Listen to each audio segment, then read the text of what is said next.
Vamos a escuchar lo que tiene que decir sobre esto que ha ratificado ya Marcelo Odebrecht. Lo acabamos de escuchar, la entrega de $3 millones y un dinero que él asegura haber entregado y que haber hablado con el expresidente Ollanta. Están las declaraciones de Marcelo Odebrecht con el abogado del expresidente ahora preso, Ollanta. Está con nosotros el doctor Wilfredo Pedraza. Doctor Pedraza, ¿cómo está? Buenas tardes. Pamela, Juan Carlos, buenas tardes. Buenas tardes. Es Marcelo Odebrecht quien lo afirma. Yo escuchaba más temprano al doctor Otárola, que trabaja con usted en la defensa, que decía que es la palabra de un delincuente. Sin embargo, la palabra del delincuente sí vale para señalar a Alan García, a Keiko Fujimori, a Alejandro Toledo, pero no vale para el caso de Ollanta y Nadine Heredia. A ver, sin duda es un delincuente. Sí. O duda no debe caber. No hay ninguna duda, pero... Entonces, si la imputación de él contra el señor Humala sirve, ¿por qué la carga negativa contra Humala? El hecho concreto es que creo que para todos igual. Hay que investigar todo lo que ese señor señala y el equipo de Odebrecht señala, por lo menos justifica una investigación en igualdad para todos. De acuerdo. Pero hace 6 meses y medio el señor Humala, expresidente del Perú, y su esposa están privados de libertad bajo un falso argumento, sin ninguna justificación, por un fundamento inventado por un juez, por un fiscal, avalado por un juez y vuelto a avalar por una sala superior que en verdad no tiene ninguna justificación.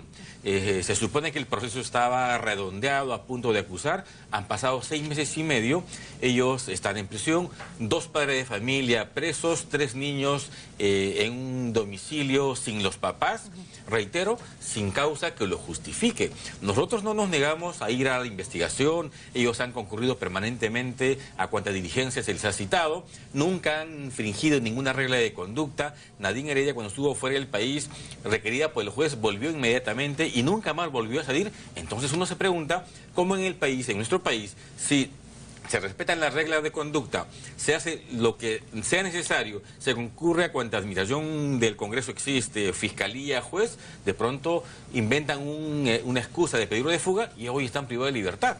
De manera tal que lo que el señor Marcelo Odebrecht diga, habrá que verificar, eso dice la ley peruana, y es una ley en realidad un criterio global en el mundo. Cuando una persona imputa, ese hecho de imputación como testigo, como colaborador, como coinvestigado, tiene que ser materia de investigación. Y en este momento estamos en esa etapa. ¿Se recibieron esos $3 millones? Marcelo Odebrecht asegura que sí. A ver, a juicio de nuestros clientes, ese dinero nunca se recibió. Yo he estado en una diligencia con Marcelo Odebrecht en mayo del año pasado, en el que nos ha dicho expresamente que él, si bien recibió el pedido del Partido de los Trabajadores en Brasil y ese pedido lo transmitió a Barata, él no puede dar fe, porque nunca nadie le informó que de manera real se le haya dado el dinero, y menos afirmar de qué fuente habría salido ese aporte. Yo lo he escuchado y está en el acta de la diligencia en la que nosotros, defensores, participamos en la declaración de Marcelo Odebrecht. Lo que dice ahora es una contradicción, sin duda es un matiz, porque hoy le pone un acento adicional. Claro, además dice que fue con Ollanta con el único que él tuvo una relación directa, el único que vio que el dinero se entregó. Con los otros... No, eso nunca dice. Él dice... No. Yo solo puedo afirmar con seguridad que hablé con Ollanta de esos $3 millones. Eso es lo que puedo afirmar personalmente, que hubo con seguridad. No, bueno, creo que debe haber algún error, porque él no conoció al señor Humala, sino hasta después de ya electo. Antes, nunca. Él lo ha dicho muchas veces y lo ha reiterado públicamente también. Entonces, algún problema en la traducción o en la información existe. Reitero, Marcelo Odebrecht conoció al presidente Ollanta cuando él ya fue electo en un viaje a Brasil. De repente esa conversación se suscitó ahí. Y te mandé los $3 millones. Muchas gracias. Bueno, lo que dice Marcelo, en efecto, es que el presidente Humala le habría agradecido ese aporte. El aporte. Entonces, ¿niegan el aporte? Absolutamente.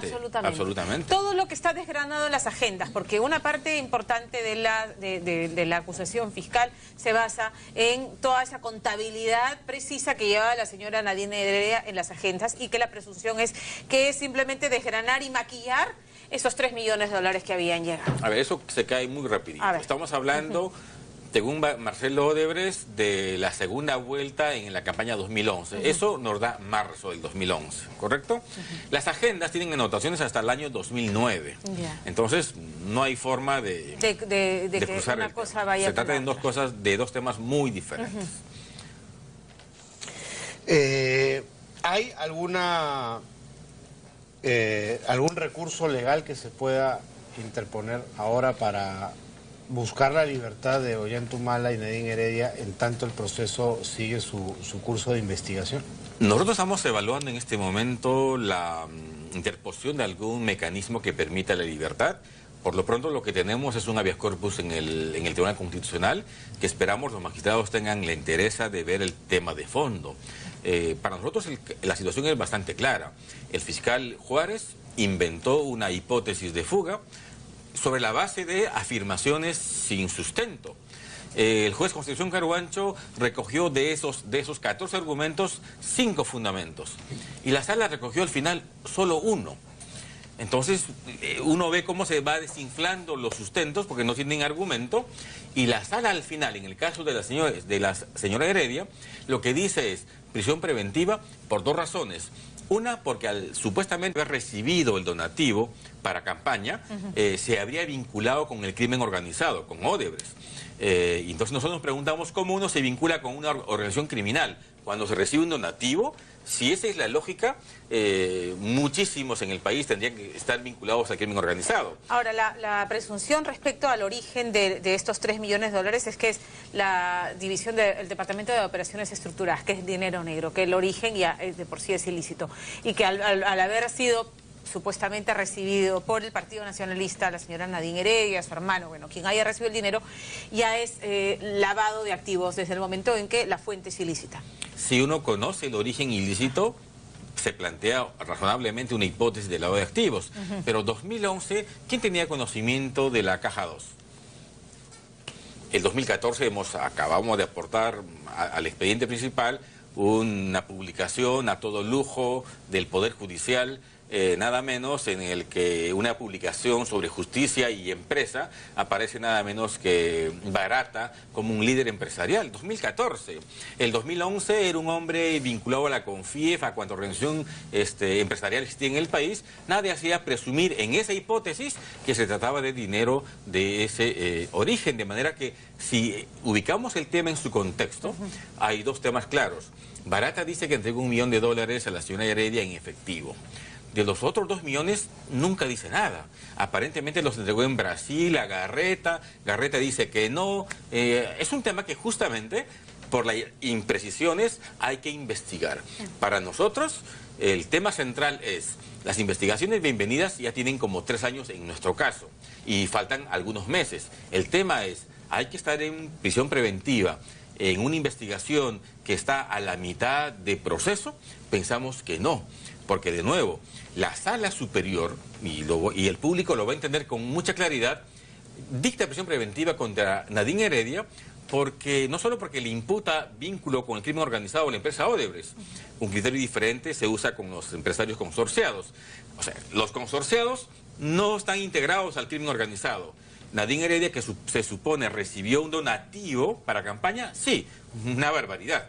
Y en segundo lugar, porque Nadine Heredia extendió un poder para que sus hijas viajen en diciembre del 2016, pero lo más grave es que ese poder se dejó sin efecto en febrero del 2017 y sin embargo se valoró como peligro procesal en agosto del 2017, es decir, 4 meses después de que se haya dejado sin efecto ese poder, que era inocuo para que sus niñas puedan viajar. Los jueces nuevamente lo valoraron como si fuera un tema que afectase el peligro procesal. Eso ahora, es gravísimo. La correlación que entiendo o he interpretado hizo el juez en su momento es: la señora Nadine Heredia ya tiene un contrato cuestionado, por cierto, en la FAO en Suiza. Ya está fuera. Cuestionado por él, pero avalado por la FAO. Al final recularon todos en la FAO también porque... Perdón, nunca. Hasta hoy, en la página web oficial de la FAO, se valida el procedimiento de contratación pública de la señora Heredia y se valida el contrato. la FAO hace un informe al fiscal Juárez, le dice, todo fue conforme a regla, hubo un concurso público, claro, y pero valida. por detrás estaba la amistad de quien contrata Bueno, pero a la eso es señora una Nadine especulación, Heredia. Pamela. Bueno, en derecho penal no se especula, se acuerdo. prueba. Okay. Oh, ya. Bueno, pero es un tema real. O sea. ya, ok. La correlación que hace la señora Nadine Heredia ya está fuera con este contrato. Hacen el permiso, probablemente sea estirando la cosa lo más posible para favorecer el punto de vista del juez. Y hay el permiso notarial firmado, las niñas también ya pueden salir. No configuraría eso, el único que falta salir y que no tiene impedimento es Ollantumala, y se evaden todos de la justicia si ya está el permiso notarial, ya está la señora Nadine afuera. Entonces claro, la sospecha es que todos... Esa es la hipótesis esa es la fiscal, hipótesis, esa es la hipótesis. Una fuga progresiva, Claro, primero Nadine, luego así las es. hijas y luego Humala. Pero a ver, eso hay que, se supone, acreditarlo, esa hipótesis, digamos que es una hipótesis válida. Pero ¿qué hace Nadine Heredia cuando el juez le requiere que retorne? Regresa. Entonces, Regresa. ¿Dónde está la hipótesis de fuga? ¿Las hijas viajan? No viajan. Entonces, ¿cuál es la hipótesis de fuga? Se cae sola, es decir, yo puedo plantear cualquier hipótesis por más abstracta que sea, pero si los datos de la realidad responden negativamente a la verificación, es obvio que es una hipótesis falsa, abusiva, arbitraria, de un fiscal nada menos que además defiende la legalidad. Y recogida por un juez que se supone es un juez de garantía. A ver, en derecho penal, Pamela, en el primer siglo todo el mundo aprende que en penal lo que importa son los datos, la información, claro, elementos pruebas, fácticos, no los razonamientos abstractos, teóricos, sin sustento. Y el fiscal nos inventa esa hipótesis, el juez lo valida, juez tan mencionado hoy, para nosotros un arbitrario absoluto, porque un juez debe ser reconocido por la calidad de sus resoluciones. De acuerdo. De manera que, frente a un tema así... En el caso del señor Humala, lo que se argumentó entre los considerandos para la prisión preventiva fue el caso Madre Mía y la compra de También. testigos. Es correcto, Que sí. esa conducta procesal se podría repetir en este caso. Muy bien, el tema también para nosotros es bastante simple y muy arbitrario además. Uno puede repetir un comportamiento cuando antes lo ha realizado, ¿correcto? La premisa básica. En esa supuesta compra de testigos hubo una investigación, Humala nunca fue investigado. En segundo lugar, todos los investigados fueron absueltos. Entonces uno se pregunta, ¿de qué repetición de conducta le pueden imputar a Humala si él nunca fue procesado por esa causa y los investigados fueron absueltos en la Corte Suprema? El tema es muy simple. Una cosa por eso es la noticia periodística, la presión política, la odiosidad política que hay en el país, y otra cosa es el tema probatorio. A uno le pueden imputar repetición de una conducta procesal siempre que esa conducta haya sido demostrada procesalmente. Pero si Humala nunca fue investigado y los investigadores fueron absueltos, ¿resulta lógico imputarle una repetición de conducta de algo que nunca hizo? A ver, quiero retomar dos temas. Ha hablado de animosidad o odiosidad política que hay. ¿Cree que todo este proceso simplemente es un tema de venganza política, de odio? A mí no me queda la menor duda. ¿Venganza de parte de quién y por qué? ¿Qué motiva esta venganza? Yo creo que hay un sector muy grande de la prensa mayoritaria, que le ha dedicado decenas de portadas, decenas de editoriales pidiendo prisión preventiva contra Humala y contra Heredia, y que los jueces no han sido capaces, no han tenido los pantalones de pararse frente a un tema así, hacer una evaluación objetiva como corresponde. El tema es, fíjese, doble rasero. En el tema de los empresarios consorciados, la prensa para forzar bueno, a que sin un duda, juez hoy en los mande a la estudios, cárcel a alguien sin pruebas, como sin usted la dice. menor duda. Hoy el factor más importante es el factor prensa en un asunto judicial. Fíjese el doble rasero. En el caso de los empresarios consorciados, que están en libertad y nos parece muy bien, con esos mismos criterios aplicados como plantilla en el caso Humala Heredia, También ellos no deberían tenían que estar en libertad, o no tendrían que estar en prisión. ¿Por qué? Porque dicen uno, prisión preventiva es excepcional. ¿Qué Dos, puede animar a este sector de la prensa, en el que por supuesto nosotros no nos incluimos, a reclamar que Ollantumala y Nadine Heredia estén en prisión? bueno, a veces uno se pregunta en rigor qué mal hizo Ollanta en el tiempo de su gobierno, y la verdad no encontramos un tema sustantivo. Pueden haber muchos matices, la economía ha estado estable, los niveles de inversión también, hoy se están viendo cada vez más, de manera tal que, ¿cuál es el tema? De repente pues siguen pensando que es un candidato antisistema, que tiene moléculas de izquierdista y no les gusta de derecha puro. No lo sé, el hecho concreto es que la campaña mediática contra ellos y exigiendo prisión preventiva fue constante. Todavía lo sigue siendo. Y eso, bueno, es el ejercicio de la libertad de prensa. Nosotros nunca hemos hecho absolutamente nada contra ningún medio, contra ningún periodista. Y eso, bueno, es el ejercicio de la libertad de prensa. Nosotros nunca hemos hecho absolutamente nada contra ningún medio, contra ningún periodista. Ni una sola querella, nunca. Ni lo vamos a hacer tampoco. Entendemos las reglas de este juego. Pero lo que sí nos parece importante es que los jueces tienen que estar al margen de ese debate y analizar y tomar decisiones sobre la base de temas probatorios. Fíjese, Pamela. Los elementos probatorios tienen que discutirse en el juicio oral. Si el señor Humala es responsable o no, lo dirá en el juicio oral. Las pruebas que hoy se están buscando se analizan en el juicio oral. La propia sala que ha dictado la prisión preventiva lo señala.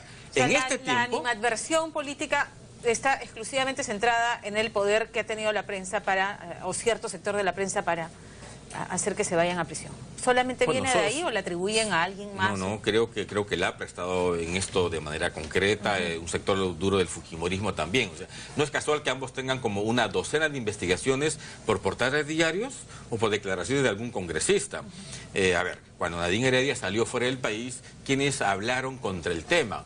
El presidente de la República, el canciller, una moción que nunca había visto en el Congreso de la República exigiendo a la FAO deje sin efecto un contrato, habló el presidente de la Corte Suprema, el fiscal de la Nación, todo el mundo contra un tema que se supone no quebraba ninguna regla y que se supone maneja un juez con autonomía.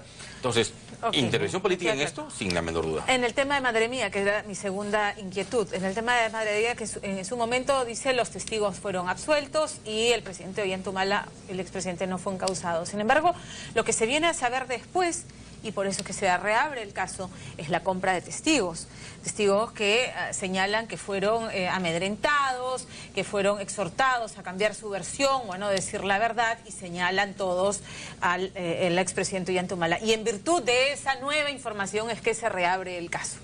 Entonces, creo yo que eso es lo que ha recogido el juez, una vez más, para sustentar su pedido, ¿no? Que esa práctica que hoy se conoce y que en su momento no se conoció, podría repetirse en este caso. Es verdad que eso es exactamente lo que recoge el fiscal, solo que un tema que no es de baladí, no es baladí, es que esa información la defensa nunca la conoció.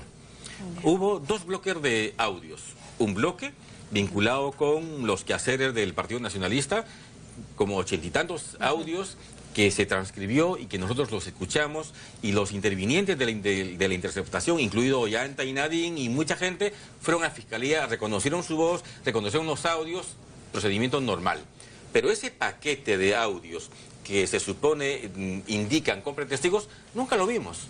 El fiscal decidió mandarlo a una fiscalía común para que se investigue y de pronto apareció en el requerimiento de prisión preventiva. Digamos, ¿cómo es? Así no funciona un proceso. Está invocando el tema de debido proceso, que pero sin duda.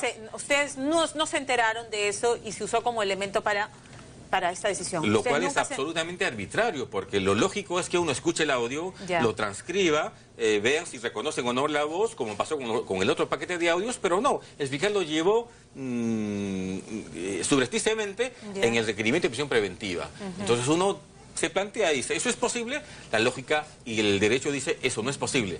Pero ¿qué tan posible es? Que ese es el fundamento de la prisión preventiva del señor Humala. ¿Cuál habría sido el argumento de defensa, en todo caso, frente a esta nueva información en el caso Madre Mía? Bueno, ese tema simplemente se debe investigar como cualquier información que aparentemente tenga contenido ilícito. Nosotros, obviamente, no reconocemos ninguna compra de testigos de ninguna naturaleza, pero en cualquier caso, esos audios pueden justificar una investigación, como hoy está pasando. Hay una fiscalía que está comenzando a investigar ese tema, pero jamás podrían justificar una prisión preventiva.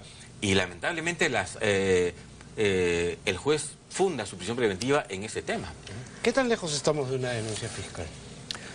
Yo creo que estamos quizás a 2 o 3 meses probablemente, porque a pesar de que cuando se sustentó la prisión preventiva se dijo que el caso estaba redondo, que estaba cerrado y solo faltaba la prisión preventiva, han pasado 6 meses y medio, nada menos.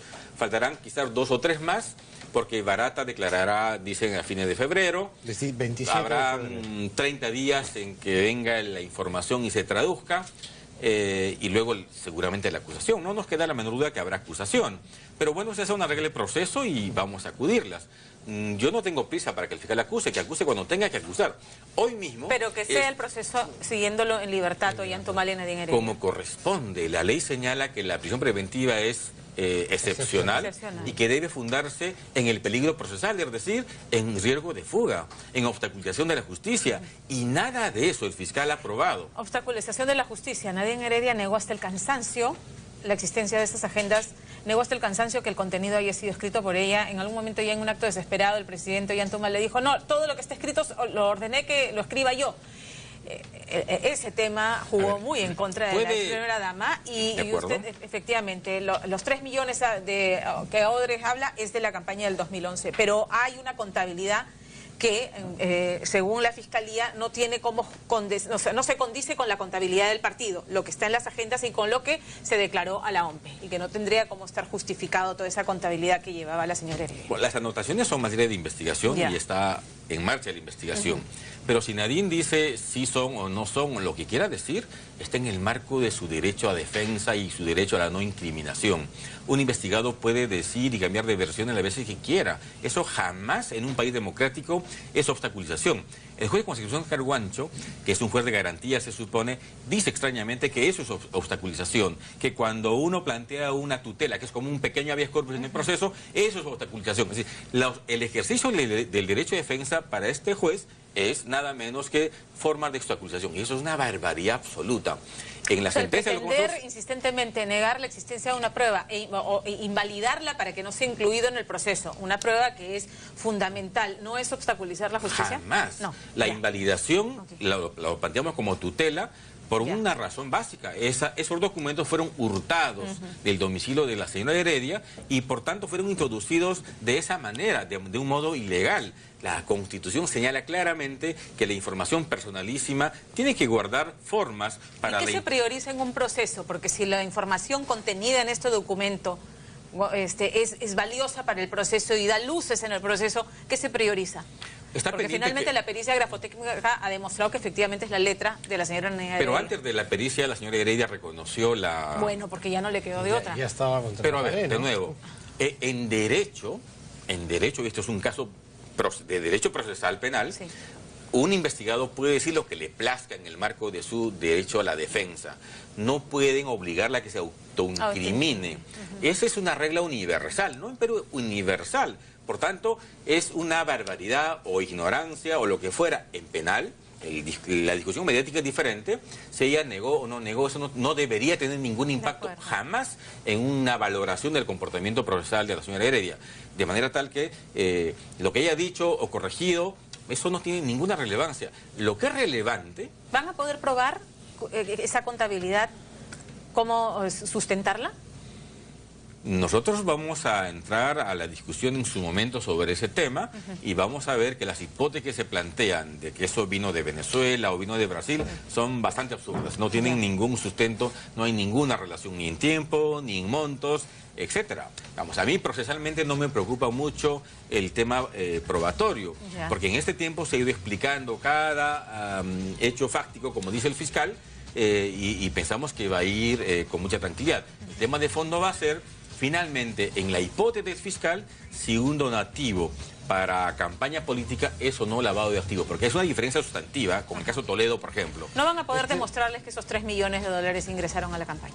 O sea, digo, la Fiscalía va a poder demostrar que llegó, porque ustedes lo niegan. Tienen la certeza de que no se va a poder demostrar, me falta que hable Barata, pero ustedes tienen la certeza de que ese dinero no entró. Barata ya habló respecto a nosotros. La fiesta, no, bueno, en virtud de la declaración Barata, de Marcelo, la fiesta con Barata, Pamela, va a ser respecto a los demás investigados. Porque extrañamente Barata, contra el único contra quien habló fue contra el señor Humala. ¿Qué dijo sobre Keiko Barata, sobre Alan o sobre los demás políticos? Absolutamente nada. Esperaremos, veremos qué dice. Creo que respecto a nosotros, ya Barata habló. Nosotros no esperamos ninguna situación particular de Brasil. La única imputación que nos formulan es un aporte para campaña. No hay aporte. Así es. No hay aportes. Digo, no hay dinero contra obras, contra adendas, contra proyectos, ningún dinero. Yo se lo he preguntado a Marcelo Odres directamente. ¿Usted entregó dinero a Humala entre el 2011 al 2016 por obra, contrato, adjudicación? Dice, no. ¿Entregó dinero a Nadine Heredia por lo mismo? dijo nunca. Entonces, ¿qué tenemos? Un aporte para campaña. Y entonces la discusión será, ¿eso es lavado de activos? Desde nuestra perspectiva, ciertamente eso no puede ser lavado de activos. Ya. O sea, de probarse que sí entraron, no configuraría desde su punto de vista lavado. Pueden haber temas de carácter probatorio, vinculados con fe pública, la declaración de los aportantes, etcétera, pero lavado supone recibir dinero de un origen delictivo a sabiendas que es delictivo, a sabiendas, y porque ya se sabe que hay origen delictivo. y esconderlo del circuito legal, o tratar de lavado justamente por eso. Y en este caso no creemos que ese circuito esté presente. Gracias, doctor, por estar con nosotros. A ustedes, muchas gracias. Gracias.